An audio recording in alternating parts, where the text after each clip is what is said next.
Welcome to another episode of Chax Chat. Join Chad Chilius and me, Dax Castro, where each week we wax poetic about document accessibility topics, tips, and the struggle of remediation and compliance. So sit back, grab your favorite mug of whatever, and let's get started.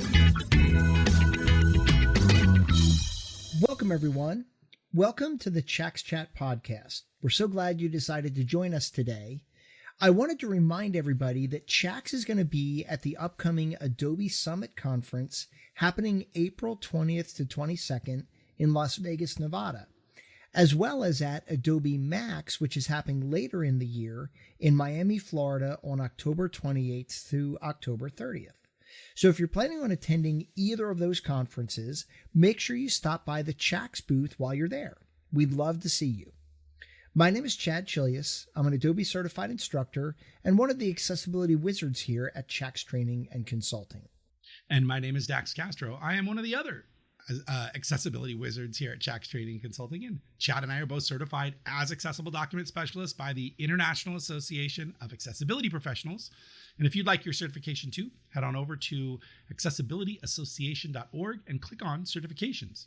In fact, they just posted on LinkedIn not too long ago that we giving us a little pat on the back for the 30, it was almost 40, I think 42 videos that we created for them a little ways back that helps people understand about document accessibility or digital accessibility as a whole. So great study course we helped them build. So we were proud to be partners with them for sure.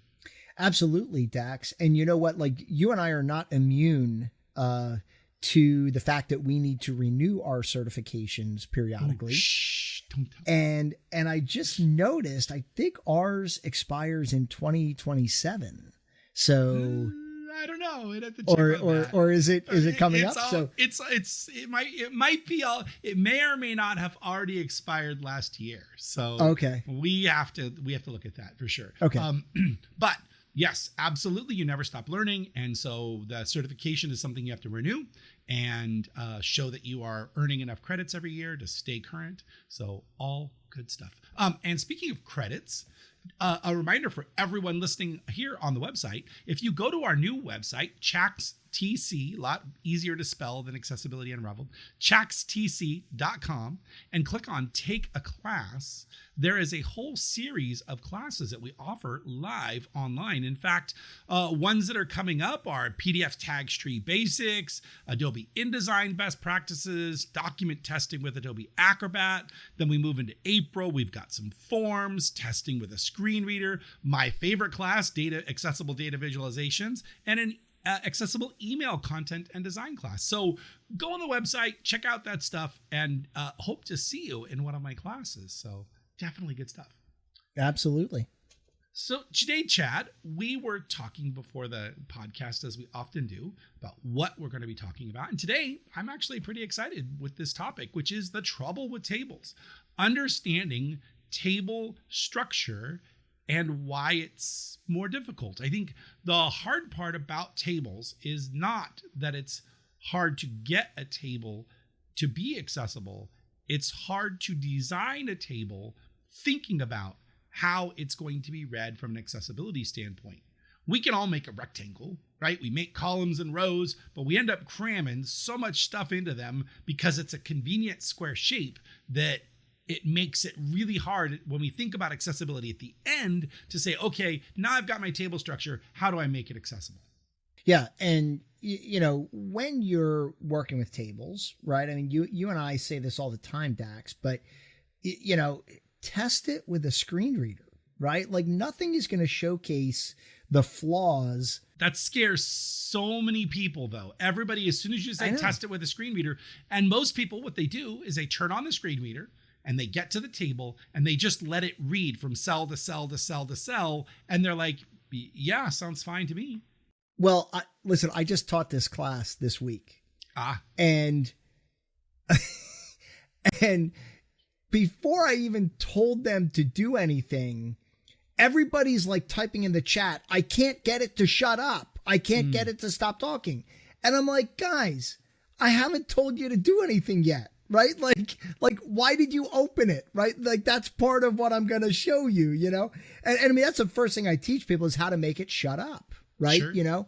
So guys, like, you know, if you have the notion that you're just going to like, launch a screen reader and start reading a document, there's a little more to it than that, right? You're going to be overwhelmed. It's a little bit of sensory overload. And it really is. Yeah. And as I discovered in my class, like people were just like freaking out, and I'm like, guys, like you're jumping way ahead, Well, I think the first thing to tell people is, look, the shift key, your shift key on your keyboard is the most uneventful key to silence NVDA temporarily. Just tap the shift key. Would you say benign? Right? Yeah, benign's probably the right word. It's just like it won't hurt anything. You won't type. It doesn't make something else pop up. Yeah, many of the shortcuts for NVDA in the new version of Acrobat actually pop up a bunch of other crap that Acrobat has now injected into the comments and the notes and the annotations. It is so frustrating. Adobe, if you're listening, cut that stuff out. It is. Yeah. I can't literally interact with my document without popping something up because I pressed some key that it thinks I'm trying to activate some shortcut. So anyway, shift key is your benign way to temporarily silence your screen reader. Pressing T will navigate you directly to the table. And then when you're in the table, most people don't know, but you literally typically do not just listen cell by cell, row by row through the table. You're inspecting, you're perusing the table. The way you do that is you hold down the Control and Alt key, and that's kind of table mode. And then you press the up or down arrow or left or right arrow and go whichever direction you want. But what we're going to talk about today, that's the mechanics of how you operate through a table. But today we want to focus on what's the association, what's the user experience like, and when I make a table, what do I need to be thinking about in design so that when the table gets to a PDF, it operates the way I would expect. So Chad, tell us about column headers and row headers and why they make a difference. Yeah. Well, I mean, so I always like to explain to people, like, if you think about how you observe and understand a table as a sighted user, there's certain parts of that table that by looking at it, you automatically know that your table has column headers because we typically make, the cells in the top row, right, bold. We'll make it bold, maybe even a little bit bigger, right? And visually that tells us that, that's a header for the columns for the data going down in the table. I always think of a bus schedule, right? Like a bus schedule is something that we think about in like the different lines or the different columns, like J Street and R Street and whatever. And then the times are all in the thing. And we look it up kind of up and down, right, to find out where we are. Yeah. And then conversely, same thing with row headers. I think I always do this backwards on screen here, but the row header is like the first column of the table. Right. Becomes the header for the data going across in the table. Right. It describes, so header, for those of you listening, header means it's the descriptive label for the thing that is either in the row or in the column. It's right? Like the category. Right. Yeah. It's typically the category, right? Yep. And interesting, Dax, like class I taught this past week, we were navigating through a table in our NVDA class, and their table, they abbreviated like every word in the header. Yeah, because they're trying to fit it into those small columns. Yeah. And boy, what a crap experience that was. Like, I forget what it was saying, but it was just, you listen to it and you're like, what did that just say? Like you had no idea what it was trying to convey because it was using abbreviations that were not common, right? Like a lot of times if you abbreviate January as Jan, right, NVDA is typically smart enough to know January, blah, blah, blah, whatever. But these were abbreviations that were not common. And so when it read it, it was like, ugh. It was really a bad experience. So I kind of showed them how they could add actual text to the cell if they wanted to make a better experience. To jump onto that, right? So actual text is a property of a tag that allows you to say, it looks like this, Jan, Jan. But we wanted to say January. Yeah. And maybe the screen reader, when we tested it, says Jan. We don't want it to say that. Or maybe it's ADV for advanced, period. Yep. Right? And it's going to say ADV. And you're like, okay, I want it to say advanced.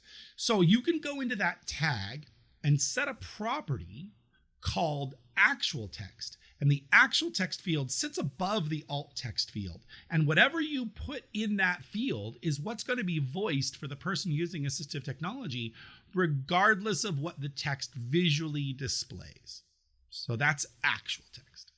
And to be fair, again, you and I always talk, Dax, about, about remediating PDF files. We always talk about good, better, best, right? Yep. We're always referring to, kind of different levels of accessibility. And so, in this particular case, when I added actual text to those headers, it was just such a delightful experience, right? Because everything was voiced clearly. There were no abbreviations. Everybody knew what they were listening to, and it just really fixed the problem. The unfortunate part about that is that there's no source application that I know that allows you to perform that task. No, because in the closest thing we get is in InDesign. If you have a graphic, you can apply actual text to the graphic, but you cannot apply actual text to text inside InDesign, which is what usually you're trying to do. And the other thing is that when you're listening to this content, you talked about good, better, best, right? Good would be your columns and rows are logical. Your table structure is solid. You don't have merge cells that go all the way across your table. You've got a good layout. That's good. Better is that you've used descriptive column headers that you don't have to write actual text for, that you don't have to go in and do all this stuff. But we realize that sometimes there isn't always horizontal space to fit as many columns as you need and get all the data in. So in that case, an alternate, I don't know if it's best, but an alternate way would be to add the actual text property so you can have the visual look you want, but also the user experience is great. And you typically have to do that in either Acrobat or another third-party tool after the PDF has been created. Because as we were saying, I can't apply actual text to a table cell in Word or in InDesign or PowerPoint. Right. In InDesign, I can't even add actual text to a text frame. That doesn't even work either, Right. So I'm not sure why, right? But yeah, you'd think that would work, because then you could just slip a word in there in its own frame and then apply actual text to that. But yeah, I've stopped praying to the Adobe gods. I know. I'm all good on that. So we have our column headers, mm-hmm. and we have our row headers, and those are voiced before the content, the data cell, right? So we've got these two types of cells, the header cells and the data cells. And the header cells can be either a column header or a row header. And then their data cells are just data cells. And they can be one cell or take the space of several cells. They can be merged. Correct. That's just fine, right? So the user experience is that when you're in a particular cell, let's say you're in column 3, row 2, and you move from column 3, row 2 to your right, you have now changed the column header that you're in, but stayed in the same row.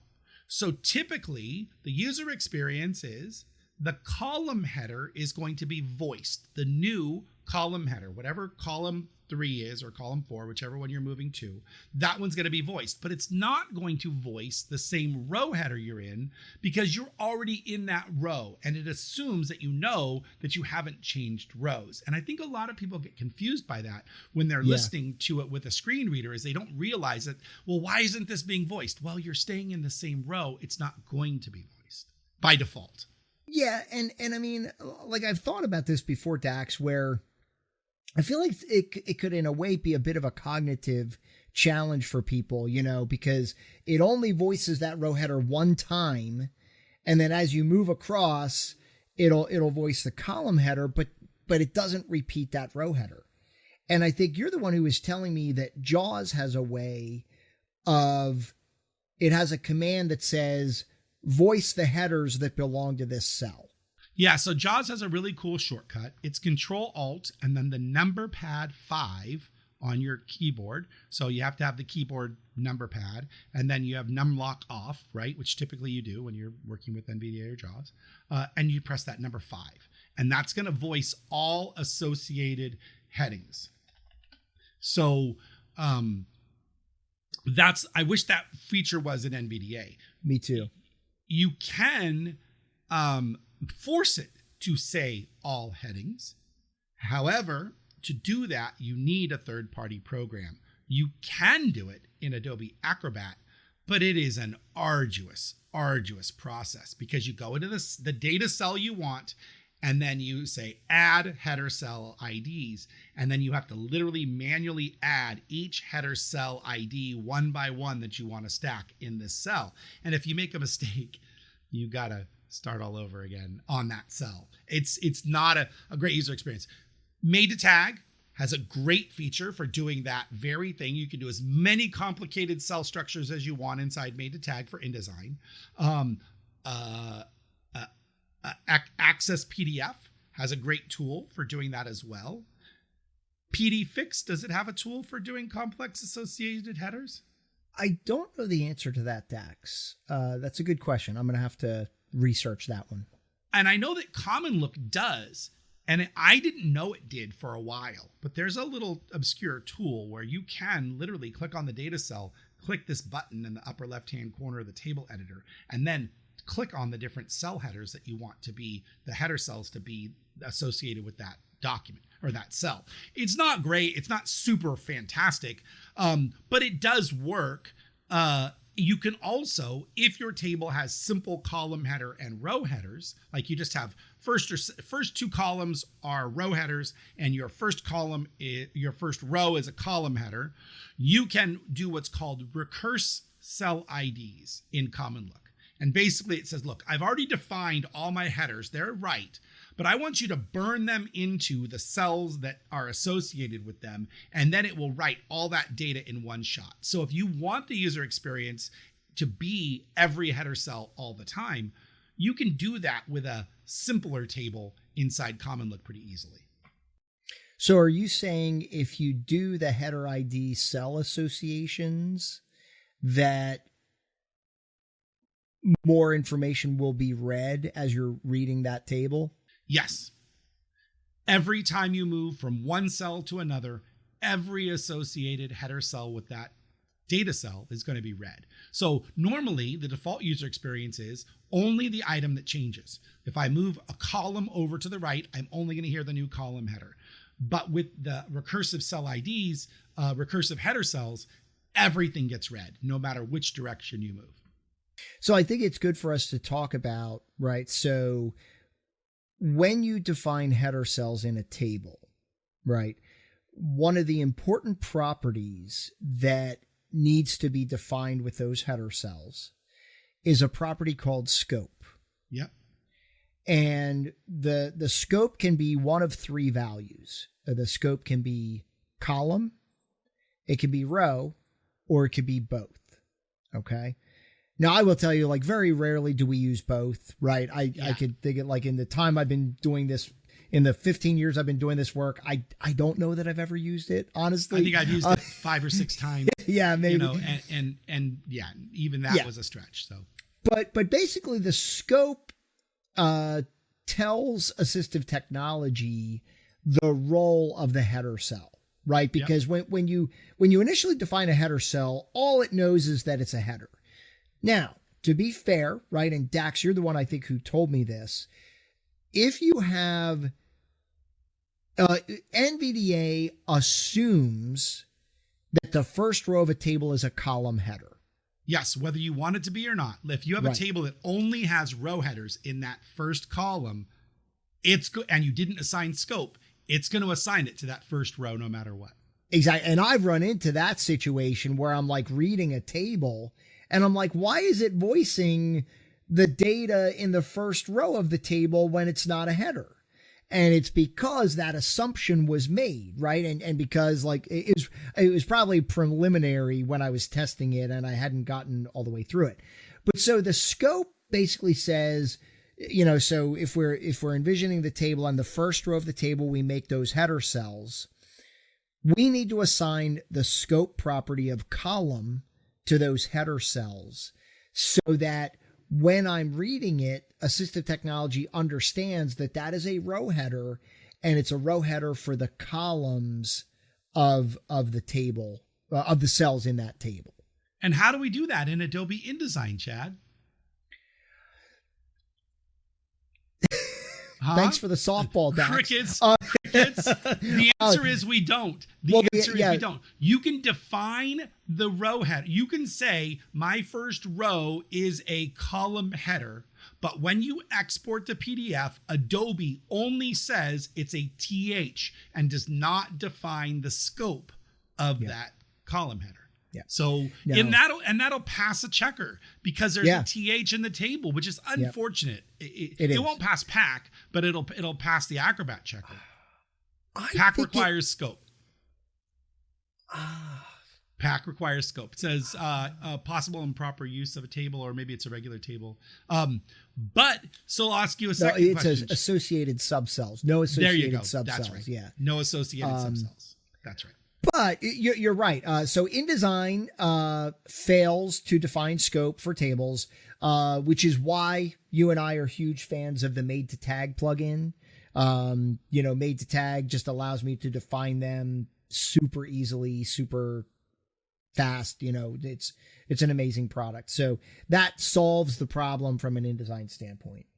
So if I didn't have Made to Tag, and I had row headers in my table in InDesign, what do I do? How do I make that accessible? Well, you would have to, if you had row headers in your table in InDesign, InDesign doesn't give you the ability to define row headers. It's just not a thing. Right. It's not a feature. So if you had that situation, one option without the use of third-party products, in Adobe Acrobat, you could click on the table tag, right-click on that table tag, and choose Table Editor. Right. And that'll take you into kind of a special mode. Everything's going to change color on your screen when you do this. But it gives you the ability, you can either marquee the cells, or you can kind of shift click, to select all of them. And then if you right-click on any of those selected cells, you can go to Table Cell Properties. And in that dialog box, you'll see that you can say, this is a header cell, and the scope of this header cell is a row header. Well, but then, that will assign it. In contrast, if you're in Word, how do you assign a row header in Word?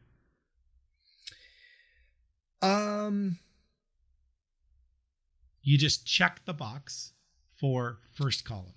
That's it. Yeah, but and it does now export the scope for that row header. Always? If you're using the most current build of Office, I believe so. At least I'll put some caveats. On a PC with the most current build of Adobe Microsoft Office, yes, I can say definitively the answer is yes. I know that there's a little bit of disparity between the Mac versions and the PC versions. Yeah, I think we're assuming the Windows version here, right? Yeah. I mean, I'm not even gonna. Yeah, but the answer is yes. You check first column if you want to have row headers, or first row or first row if you want to have row headers. It's that easy. I don't understand why Microsoft has had this ability for decades, for at least a decade, and Adobe still has fallen short and not allowed us to give basic properties for a table. I don't understand that functionality. Okay, so we've gone into the weeds here, and I'm gonna go a little bit deeper on you on this.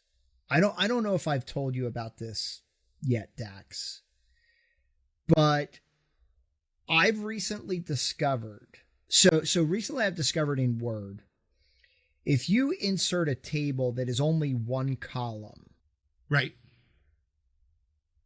Word will automatically output that as a layout table. And right? I think appropriately. Agreed. I think appropriately. I don't disagree with you.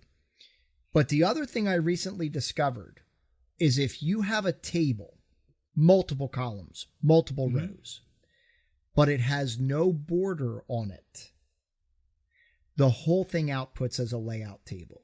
Oh, interesting. Right. Yeah. And I guess that goes to color contrast, right? Programmatic association, because CAG says that you need to be able to identify the programmatic association of content. And if you can't see the column structure, let's just say you had a table that had alternating fills and they were 5% fills, and that was the way you told one column from another. There were no strokes in the table at all. It was only alternating fills. You would violate color contrast. Non-text color contrast requires a 3-to-1 color contrast for meaningful items. And the border lines for the cell could be construed as meaningful when they're used to define the area of the column. I think when you've got lots of other ways to tell one cell from another, the borders become irrelevant, whether they've got good color contrast or not. But when there's no other marker, and like you said, no borders, then boy, that becomes a non-text color contrast violation. That's interesting, Dax. I mean, I feel like it's a little bit of a stretch. Sure. Because I don't know. I feel like, seeing chunks of text separated by white space visually allows you to but I hear what you're saying. I totally hear what you're saying. I'll give you a parallel. You've got a bar chart, and the bar chart has a grid behind it. And that grid, those lines line up with 10, 20, 30, 40, and 50 as values. That's the scale of your bar chart. And the bar goes up 2/3 of the way past 10, but before 20, right? Okay. But your lines that go across the bar chart that tell you where 10 and 20 and 30 and 40 are 10% gray. Violation or not violation? I guess it would be a violation. Right, because you're using that line to tell what a value is or what an approximate value, because you're looking at the block, going over across the cell to try to figure out what value it's close to, and that line is the same. So I would say, while I'm not saying somebody's going to get taken to the Supreme Court for this, right, I think there's an argument to be made that if you don't have column or row borders in your table, or they're very light and there's no other way to tell your column differentiators, then you could be it's definitely a harder table to understand. So I get where I'm going with this is that I get Microsoft's decision to say, look, if you don't put borders in your table, this violates minimum color contrast, right? And so if we're checking for minimum color contrast, it's always going to be a failure, right? Because it's looking at the stroke and saying that doesn't meet minimum color contrast. So the way to get through that error, that false positive or negative, is to say, nope, it's a layout table. And we don't do color contrast for borders on a layout table. But I mean, if it's a significant size table. Yeah. Now I'm going to argue info and relationships. Agreed. And that's a design decision that somebody made to not have borders in a table that is significant, as you say, right? Yeah. It's about thinking about designing with accessibility in mind, one of the classes that we teach, and going, what am I trying to convey here? And if I'm trying to convey lots of data in a table without column or row strokes or fills or something, that makes it really hard for me as a sighted person to navigate through. Yeah. And I mean, what I discovered is if you apply like a white border to the table, then it outputs as a table. Awesome. So the workaround is just do a white stroke on it and call it good. The other thing to people to note is you can now in Word designate a table as a layout table, right? So when you run the Microsoft Accessibility Assistant, as long as your table doesn't have first column or first row checked, it will flag it in the accessibility assistant and say, hey, you've got a table with no defined headers. You don't have one of these boxes checked. Does it have column headers? Does it have row headers? Or is it a layout table? And that's when you can select layout table and you're good to go. But that's the only place you can do it, right? Yes. Weren't you telling me that? Yeah, you have to use the accessibility checker to make that happen. Yeah. While we were talking, Dax, I actually did a test, right? And I inserted a table in Word, told it to have a row header and a column header, and it did not output the scope on that table. So I feel like there's something else at play here, right? Because I have run into cases where Word did output it with the scope, but there's got to be something else at play. You know what, Chad? I do know what it is. You have to use one of the template designs. Yeah. And I think it has to be a table style. I think that's what makes it happen. So I think you have to use one of the table styles that's up in the top. So if you use one of those pre-canned table styles and then modify it, I bet the scope will stay. And that's probably what you're missing. I'll try it then. Yeah, no worries. All right. So we've talked about columns and rows, column headers and row headers, understanding how a table gets voiced, right? Let's talk about some of the more nuanced things. So there's a property called the table summary. And if you've listened to our podcast for any length of time, we have talked about this on occasion. And the table summary is like alt text for a table. But unfortunately, there's only one place you can get to assign it. Well, there are two really, but one is for the one, you've got to be a rocket scientist to be able to know what to do. But the other is inside Acrobat. You have to go to the reading order tool, which is fix reading order, and then open the reading order tool so you can select the table, right click on it and choose edit table summary, and you can add your table summary in there. And there are lots of agencies who require table summaries because they're trying to be extra and make sure people have good informed user experiences. But there's just not an easy way to get to it. It would be great to be able to right click on the table tag inside the tags tree and choose edit table or table editor, and then right click there and get to the table summary. Why not? I mean, there's lots of places to put it. I totally agree with you. And for our listeners, right? So then the table summary is kind of like alt text for the table, right? And so like when you enter into a table, that table summary is voiced initially, as well as whatever the information is in the A1 cell of that table. Right. And that's different than a table caption, because a table caption has to be visual text on the page assigned the role of caption, and then it can be read when you get to the table. You're going to hear table, caption, blah, blah, blah, blah, blah. Right. However, table summary is when you get into the table. It's not visually accessible for people with sight, and it is only declared in the table structure. Right. And I think that's the tricky thing, Dax, is that only a user of assistive technology is going to hear that and know about it, where a sighted user would never know any of that information. But I will argue that the role of a table summary is to give an overview of the visual organization of a table. So if you've got merge cells every fifth row that separate a table into northern, western, Midwest, and coastal regions, you can immediately see that when you look at the table. 2 seconds, 1 second of looking at the table, your brain says, I get what's going on. But to a person using assistive technology, it's going to take some time to hunt through that. Yeah. And that's the role of table summary. You can bridge that gap. Not at all disagreeing with you on that. You know, I always say as a sighted user, we benefit from the 30,000 foot view, right? Like when we look at a document, like we could process an incredible amount of information in seconds, you know, like when we see a page, we're like, oh, got it. Right. And you know what I mean? So, you know, again, I wasn't trying to say that it was disadvantageous. Oh, for sure. I was just saying like, it's a different experience.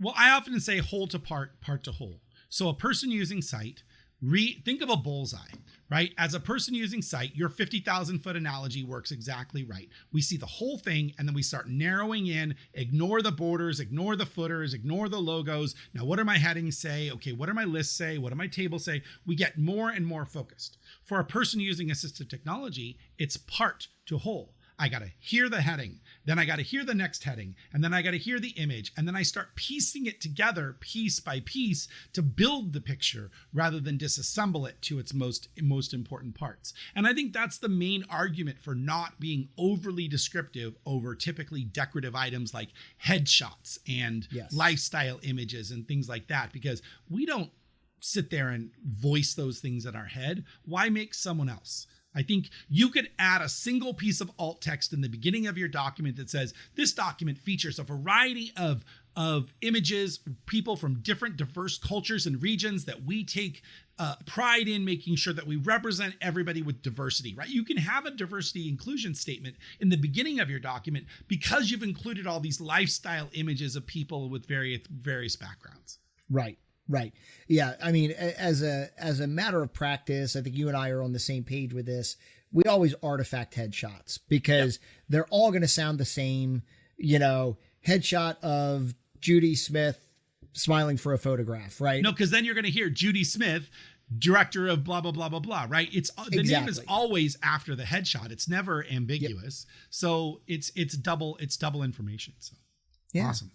Well, cool. So I think that if we could leave anybody with some parting advice, I'll give them mine, and then Chad, I'll have you give them your parting advice. But I would say, think about your table structure and how you can simplify it to make it be programmatic, that columns and rows line up, that you don't have extra little merge cell offshoot information or compartmentalized stuff, that everything as you look down the column or look across the row, it all lines up. That will give you the best chance of what we call regular table. What do you think, Chad? What can you offer our listeners? Well, I couldn't agree more. And I think I'm just going to kind of expand a little bit on what you said, in that I always encourage my clients to evaluate their tables and see if there's ways of simplifying them. And it's actually an exercise I do in a lot of my classes where we'll look at a table and I'll ask them, I'll be like, how could we simplify this table? And it really gets like their creative juices going, because now they're actually, because they've been doing it this way for 15 years, right? Sure. And they just keep doing it. Like, it's just like an assembly line, right? Every time it comes through, they just fill in the pieces. But if we look at it and we really analyze it, it's a really great fun exercise, because people will be like, oh, wait a minute. Do we need that extra column header? Right. And the answer is no, we probably don't, So I think it's always a good exercise to run through, because the simpler your table, the better the user experience is going to be. I mean, there's no other way to skin it other than to say that. And so whenever it's possible to make your table simpler, I always encourage people to do it. Yeah. In my alt text class, we do the same exact exercise. We look at a piece of alt text after we've written it and go, okay, how do I pare this down? How do I simplify this text? How do I shorten it? Do I really need to say this and then this again over here at the bottom? Can I combine these two things and say it all in one shot? And it's a really great exercise. It doesn't mean you're dumbing it down. It doesn't mean you're stripping away information. You're stripping away the fluff so that it's a concise, meaningful, tight statement. And Dax, you and I have talked to a lot of users, like native screen reader users, who really appreciate that, right? They really appreciate when you make sure your alt text is to the point, no fluff, don't make me read like irrelevant information. Right. Make it a good experience for me so that I'm getting valuable information from the content. Well, it sounds like cannon fodder for our next podcast, Chad. We should do a podcast on this writing alt text, key tips for writing alt text. Because I've already got 5 or 6 more that I want to say, but we're at the end of the podcast. I'm sure these people have already started to get into checkout mode, and they just want to get on with their day. So thank you all for listening. We really appreciate you. And if you aren't a subscriber of our YouTube channel, go over and just subscribe. It is a great place to be. We've got some great shorts. We pull out little clips from these podcasts. And if you want to be able to give some little anecdote of wisdom to someone of your teammates or post somewhere on social media, they're 1 minute, 30 seconds, somewhere around in there, clips that can really help drive the principles that we teach home. Absolutely. And don't forget our PDF accessibility Facebook group. Yep, Great resource absolutely. for getting answers to your questions. And you know what, guys? Dax and I are always here. So, our email addresses are Chad or Dax at chaxtc.com. And if you go to our website, chaxtc.com, and you look at the very top, you can actually ask a question. There's a button for ask a question. And what that does is it allows you to book private time with us to go through stuff. I spent an hour with a person just yesterday on an InDesign document they were stuck with. And I had a lot of different questions. They'd taken Chad's class before on InDesign and had some basic things that were correct, but then there were some gaps, and we went through those gaps, and they walked away really solid with a success plan for how to templatize what they're doing and how to elevate it to the more accessible level. So yeah, good stuff. Absolutely. All right, guys, thanks so much. My name is Chad Chilius. And my name is Dax Castro, where every other week we unravel accessibility for you. Thanks, guys.